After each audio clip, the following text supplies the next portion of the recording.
So మొన్న ఒక patient వచ్చారు ఓపీడీలోకి. ఏ ఫుడ్ తీసుకున్నా సరే నోరంతా మండిపోతుందని చెప్పి కంప్లెయింట్ చేశారు.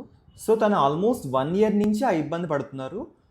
ఎక్కడికెళ్ళి చూపించుకోవాలో, ఏ డాక్టర్ చూపించుకోవాలో తెలియక అట్ లాస్ట్ ఆఫ్టర్ 1 ఇయర్ మా క్లినిక్‌కొచ్చారు. సో తన ఓరల్ క్యావిటీ ఎగ్జామిన్ చేసినప్పుడు వైట్ లేసీ ప్యాచెస్ ఉన్నాయి.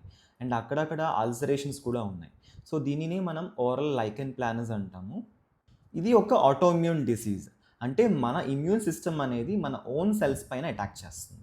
సిమ్టమ్స్ వచ్చేసి సివియర్ బర్నింగ్ సెన్సేషన్, అల్సరేషన్స్, అలానే కొన్నిసార్లు ఈ ఓరల్ లైకెన్ ప్లానస్ అనేది మాలిగ్నెంట్ ట్రాన్స్ఫర్మేషన్ అంటే ఓరల్ క్యాన్సర్ కింద కూడా మారే ఛాన్సెస్ చాలా ఎక్కువ. సో అందుకే ఇన్ కేస్ మీకు ఏదైనా ఇరిటేషన్ కానీ బర్నింగ్ సెన్సేషన్ ఉన్నప్పుడు ఒకసారి డెంటిస్ట్ని కంపల్సరీ కన్సల్ట్ చేయండి.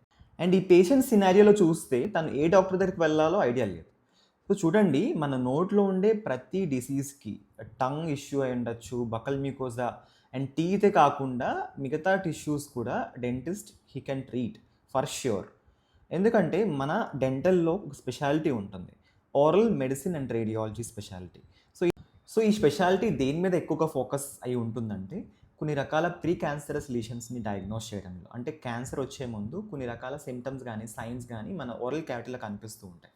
అవి డయాగ్నోస్ చేయడంలో కానీ అండ్ కొన్ని రకాల ఆటోఇమ్యూన్ డిసీజ్లో కూడా మన ఓరల్ క్యావిటీలో కొన్ని రకాల సిమ్టమ్స్ కనిపిస్తాయి, కొన్ని లీషన్స్ కనిపిస్తాయి.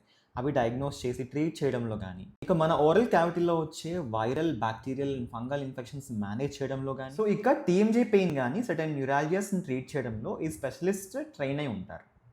సో మన ఓరల్ క్యావిటీ అనేది మన బాడీ యొక్క మిర్రర్ లాంటిది. సో మన బాడీలో ఎలాంటి సిస్టమిక్ డిసీజ్ ఉన్నా సరే అది మన ఓరల్ క్యావిటీలో కొన్ని రకాల సిమ్టమ్స్ అనేవి కనిపిస్తూ ఉంటాయి.